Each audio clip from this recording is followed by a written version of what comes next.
Chapter 2, Wowing the Crowd. After graduating at the top of her class, she decided she must get more education in music, maybe even become a concert singer.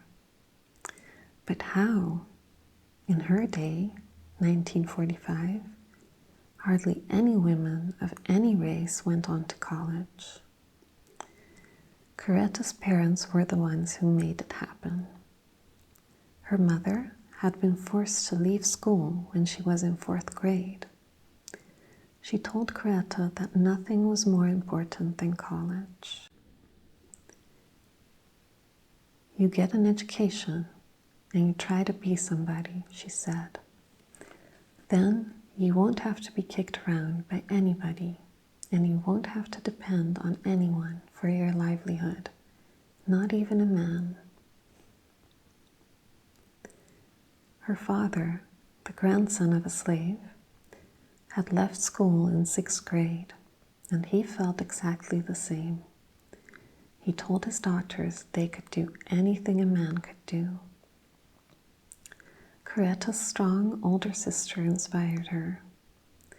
Edith was then the only black to attend Antioch College in Yellow Springs. She won a scholarship and traveled to the north, where the rules were not so harsh. Coretta followed her, also on scholarship. One of 3 blacks in her class of 100 or so.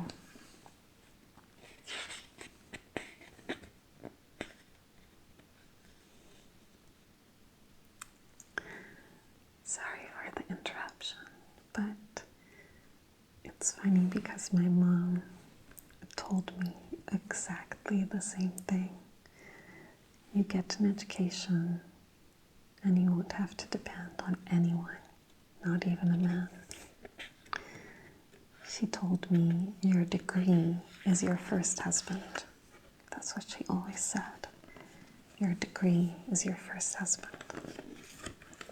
Just wanted to share that.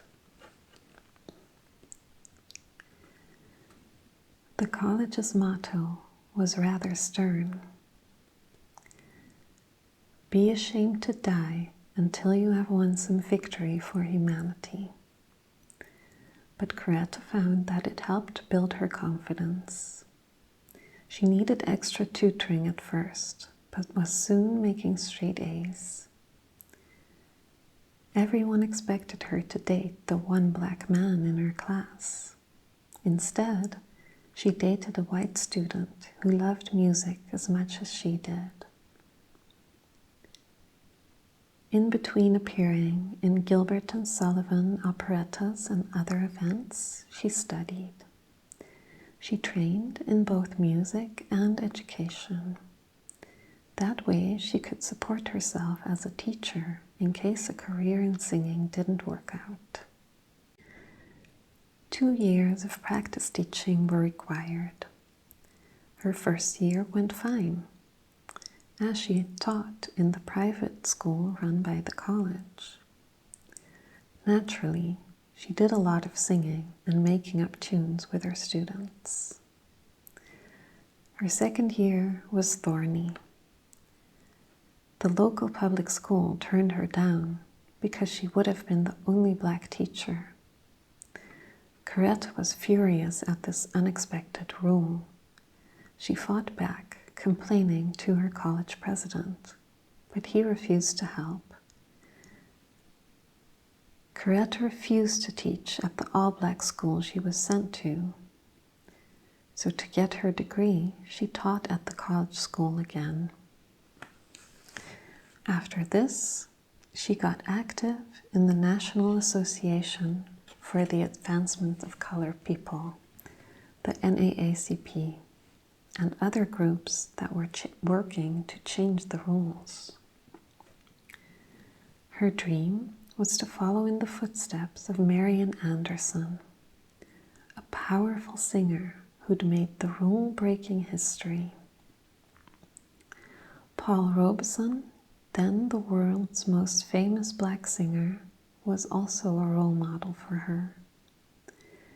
He used his unusually deep voice to speak out for social justice, against the rules. When Coretta gave her first solo public concert in 1948, her sublime singing wowed the crowd. At another concert, she was put on the same program with none other than Paul Robeson.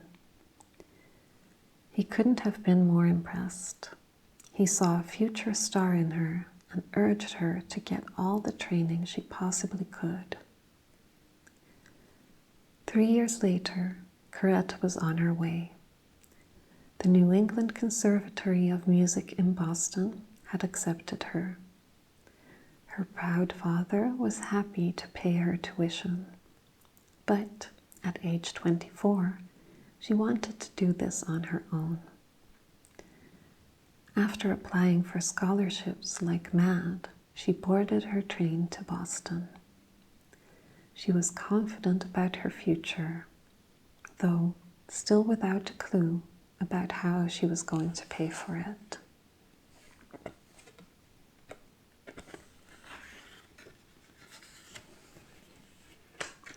Chapter 3. Say Yes to Adventure. While waiting to switch trains in New York, Coretta called home to say hi. A letter had just arrived. She had won a grant that would pay for her school tuition, though not her living expenses. She found ways to make her new life work. She bargained with her landlady, cleaning the house in exchange for breakfast and rent. She scrimped and took various part-time jobs. Sometimes dinner was a matter of peanut butter with graham crackers. Her time was stretched thin, but she was just plain jazzed to be fulfilling her dreams. Classmates marveled at her poise. Singing put her up there in front of an audience, preparing her to be an actor with her voice, said one. She had a wonderful presence. In 1952, about 6 months into her degree, a friend fixed her up with a guy she thought Coretta might like. Martin Luther King Jr. was a young black minister and religious studies student at Boston University. Coretta wasn't hopeful. The ministers she knew back home weren't exactly fun, but she said okay.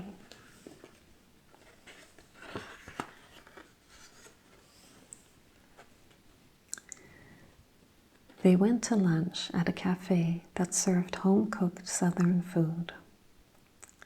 On her part, it wasn't love at first sight. Martin was shorter than she liked, and also 2 years younger than she was. And he was kind of bold. While driving her back to school, he blurted that she had all he wanted in a wife: character, intelligence, personality, and beauty. Mention of marriage on a first date gave Coretta the jitters. But their talk over lunch had certainly been intense. He had the bravest of plans for the future, fighting to overcome the rules, the unfair treatment of blacks. This fight was not going to use violence. The best way to change mind was just the opposite: non-violence, peaceful, forceful resistance. Martin made it all sound possible. Coretta didn't quite realize it at the time, but this man was one of the most persuasive speakers on the planet. He had learned from his father, a famous preacher, and now he was using his way with words on her. They kept dating. On one date, she listened to him preach at a nearby church and was electrified at his skill. On another date, he took her to a symphony concert, knowing she'd love it. They also went dancing, and he was an excellent dancer.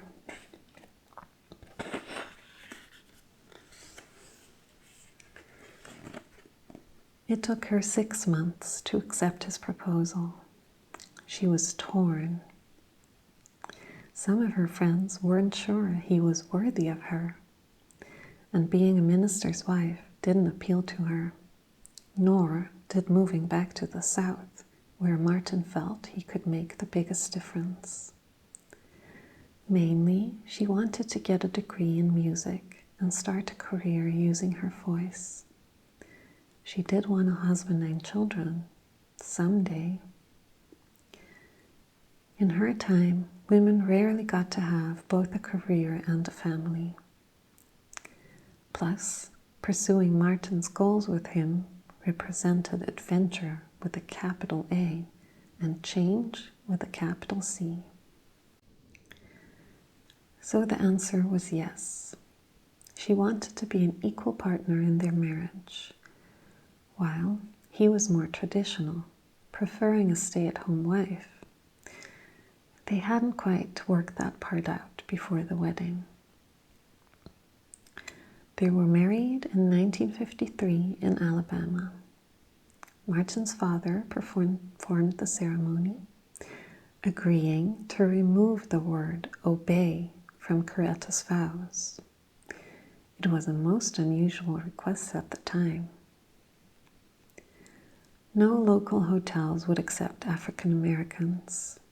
They spent their wedding night at a friend's house. Their friend was an undertaker, so technically the honeymoon was in a funeral home. Coretta couldn't wait to get back to her classes. She earned a degree in voice and violin, while Martin finished up his degree and shared the household chores.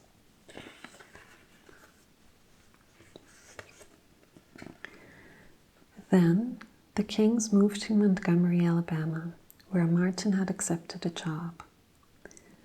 One of their first purchases? A piano. While Martin established his ministry, Coretta organized all the church's musical activities. She also began performing in public.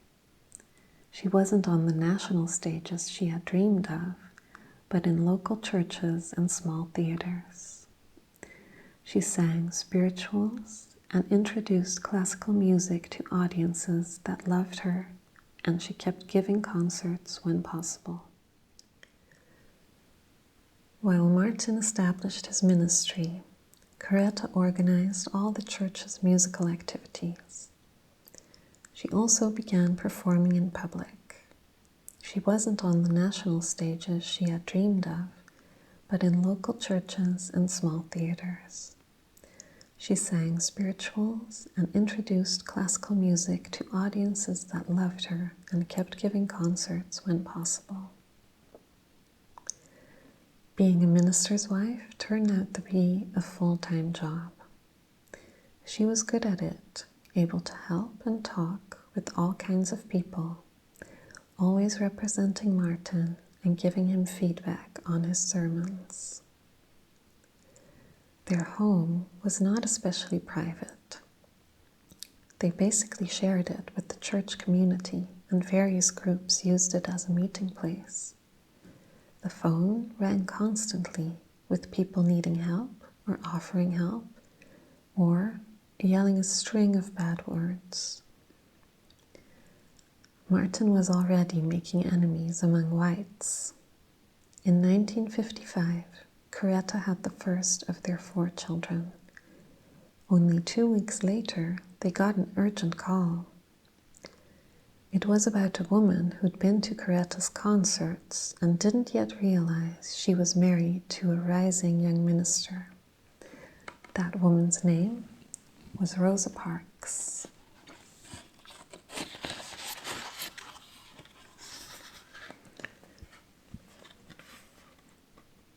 Chapter 4. Rosa Parks was the brave woman arrested for refusing to give up her seat on the bus to a white person. Since most bus passengers were black, this rule was particularly racist. Black leaders agreed that now was the time to unify and send a message. They should boycott or stop riding the city's buses until Montgomery changed this rule. Martin approved of this nonviolent way of protest, and his church became the boycott's headquarters. Martin and Coretta were the key organizers. When she couldn't attend meetings because of the baby, he filled her in afterwards.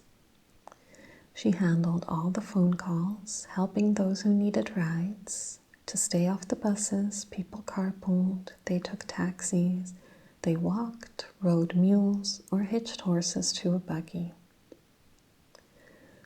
On the first morning of the boycott, she got up extra early to watch the first buses pass by. Hooray, they were empty. The boycott was working. The city could not afford to send empty buses around and would have to change its policy. Still, Coretta couldn't help worrying about Martin. In his speeches about the boycott, he was becoming a target for white rage. But she remained calm, no matter how scared she was inside. Martin once called their marriage a cosmic companionship. They each knew they were serving a cause much larger than themselves. Coretta later recalled thinking, what a blessing to be a co-worker with a man whose life would have so profound an impact on the world. While he was at meetings, she insisted she was fine, alone at night with the baby. But church members took turns visiting her. And one of them was there the night a bomb was hurled onto the king's porch. Coretta and the baby weren't hurt, but an angry crowd gathered outside their house, planning revenge on the bombers. Martin rushed home and gave a soothing speech. He brought Coretta outside and showed the crowd how calm she was. Everyone else should follow her example. Violence was not the answer. Both Martin's and Coretta's parents begged them to leave the city after this, but Coretta refused. Eventually, Montgomery officials were desperate to stop the boycott. They went to court, and the case went all the way to the Supreme Court. In 1956, its decision came. Alabama's separation of blacks and whites on its buses was unconstitutional. It violated the legal rights of African Americans. The boycott was an eye-opening success. It is considered the birth of the civil rights movement to gain blacks their rights under the law. For the Kings, though, it meant more hateful calls, with Coretta working harder to stay calm. She leaned on music for support. On the first anniversary of the boycott, she took a leading role in a large concert, performing with stars like Duke Ellington and Harry Belafonte. She sang classical pieces, then told the story of the boycott in story and song. She was nervous at first, but the audience was, as always, wowed. She had found a splendid way to combine her two loves, music and civil rights. Chapter 5, The Freedom Concerts. While Coretta raised their 4 children, Martin was off speaking as many as 200 days a year. He sent her flowers and mushy valentines when he was away.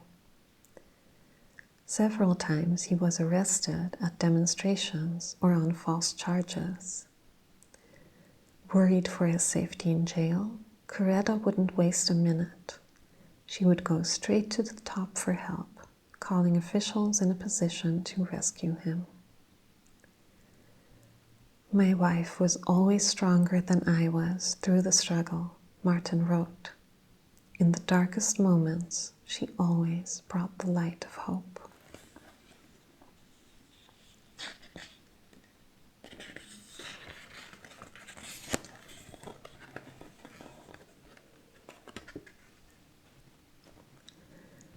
Sometimes they clashed because Martin, as well as the men he worked with, believed a woman's place was in the home. Some of the men called Coretta Queen when they thought she meddled too much. But when she could line up a friend or relative as a babysitter, she went with Martin on trips. Sometimes she took his place at speeches if he was away on more urgent business. As often as possible, especially at Christmas, Coretta was able to gather the whole family around the piano to sing. But mostly she was on her own, supervising the kids' games of Scrabble, watching over all the children's friends who hung out at their house, and keeping everyone behaved in public when all they wanted to do was wiggle out of their chairs. Coretta tried to protect them from the rules, but it was hard explaining why they couldn't go to white playgrounds, or when they were giddy about an amusement park called Funtown, which didn't allow blacks, why they couldn't go. When Funtown did admit blacks in 1963, Martin and Coretta finally took their kids and had a grand time going on all the rides. That same year, Coretta took part in the momentous March on Washington. This was a peaceful gathering at the Capitol to protest the rules in the most visible way possible.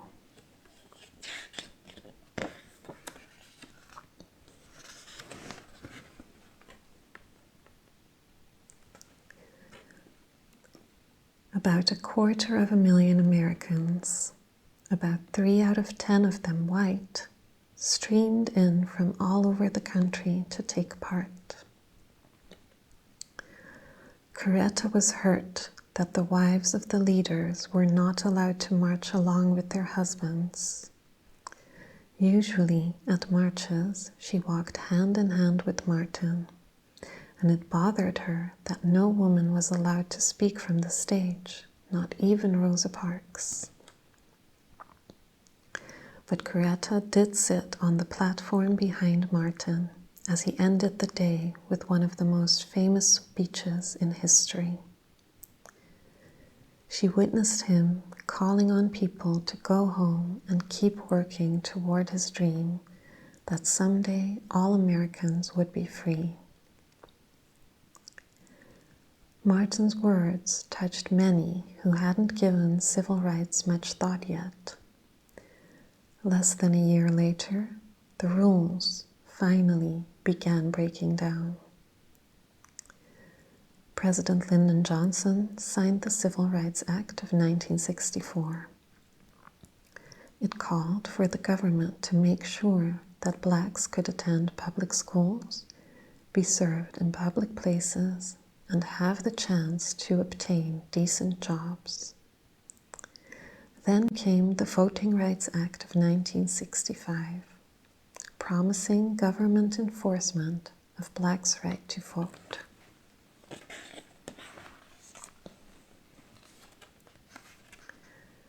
By now, Coretta and Martin had really lost their privacy. They learned that everything they said could be overheard, making it hard to speak normally. The Federal Bureau of Investigation, a government agency, decided that Martin was a potential enemy of America. In an invasion of privacy unusual at the time, the FBI listened to the Kings' phone calls and bugged their home with tiny microphones. They followed every move of Martin's and Coretta's too. By now, she was known as the First Lady of the Civil Rights Movement. But she already had a second cause: world peace. She opposed America's involvement in the Vietnam War before Martin did. Her anti-war stance put her on the FBI's radar. Coretta looked for more ways to contribute. She decided to give a series of concerts to raise money. Martin's organization badly needed money for staff, travel, and bail if anyone was arrested. Some of his staff pooh-poohed her idea at first. They changed their minds when she began turning over her earnings.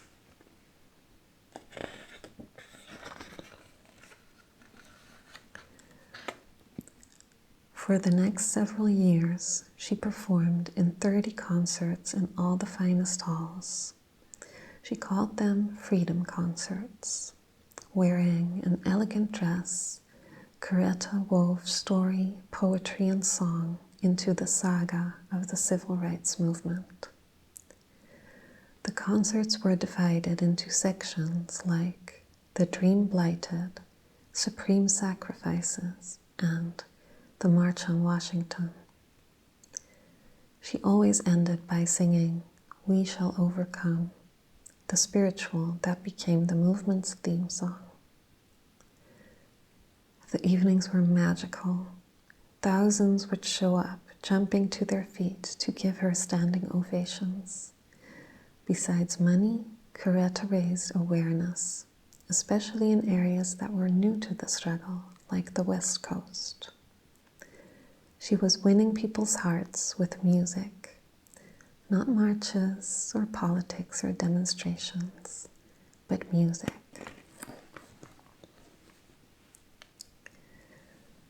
Chapter 6, Women Power. Then came the day Coretta Scott King had dreaded most. In 1968, her husband was shot and killed. People feared for this broken-hearted widow with 4 young children. But as her sister said, Coretta had a core of inner strength few people have possessed. Coretta spent the first 6 days after Martin's assassination comforting others. She also cautioned against the rage that many blacks felt. You can't fight if you have anger, she warned.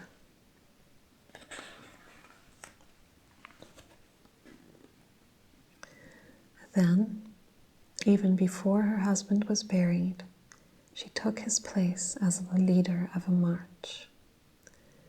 With her 3 oldest children, she walked in support of black garbage workers in Memphis. People all over the world marveled at her courage. 1 week after Martin's death, President Johnson signed the Civil Rights Act of 1968. This made it illegal to refuse to sell a house in a white neighborhood to a black person. It was another milestone in the cause of equality. Now 40 years old, Coretta marched on. She fulfilled Martin's speaking invitations, calling on everyone to carry on his work. At first, she used his words, and then her own. Those who hadn't heard her speak before couldn't believe how inspiring she was. Within months, she founded the Martin Luther King Jr. Center for Nonviolent Social Change, known as the King Center. She raised some of the money for it with more freedom concerts. Over the years, she seemed to be everywhere at once. She traveled the world, meeting with leaders, giving speeches as a champion for those without a voice. Sometimes she worked 18-hour days. In some ways, Coretta broadened her husband's scope. She became a human rights activist who took stands on many issues.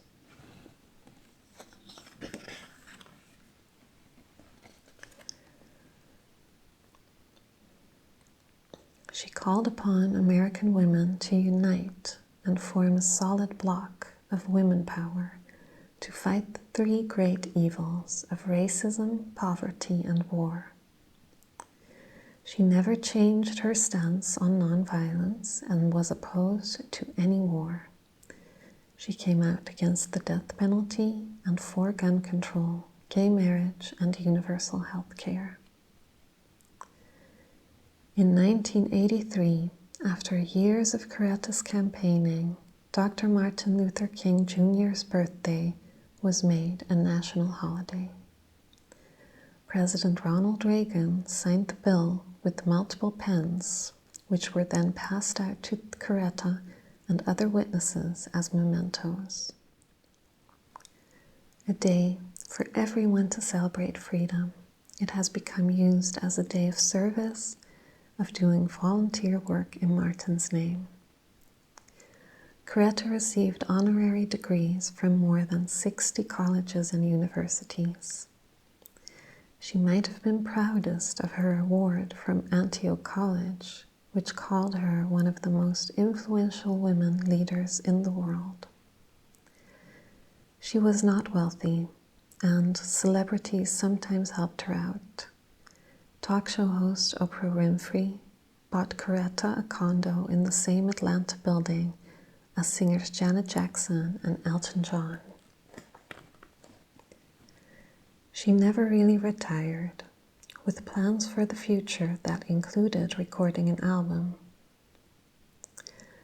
After a stroke and while battling cancer, Coretta went to a hospital for alternative medicine in Rosarito Beach, Mexico. She died there on January 30th, 2006, at age 78.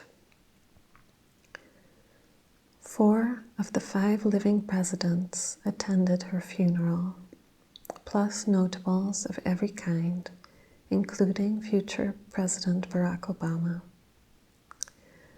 President George W. Bush spoke, "By going forward with a strong and forgiving heart, Coretta Scott King not only secured her husband's legacy, she built her own. Having loved a leader, she became a leader."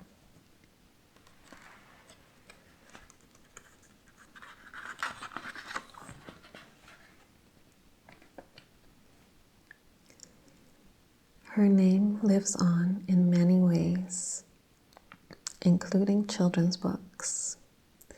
The American Library Association established the Coretta Scott King Award for books that uphold her values. As important as the Newbery and Caldecott Awards, it honors African American writers and illustrators. The list of winners includes some of the most beautiful and distinguished books for children. In trying to make a better world, Coretta gave a voice to the voiceless, including young people. I think what I've tried to do is to empower people to understand that they can make a difference, she said. She called on future generations to use your success to help create this beautiful symphony of brotherhood and sisterhood. Music, in other words, could keep everyone marching.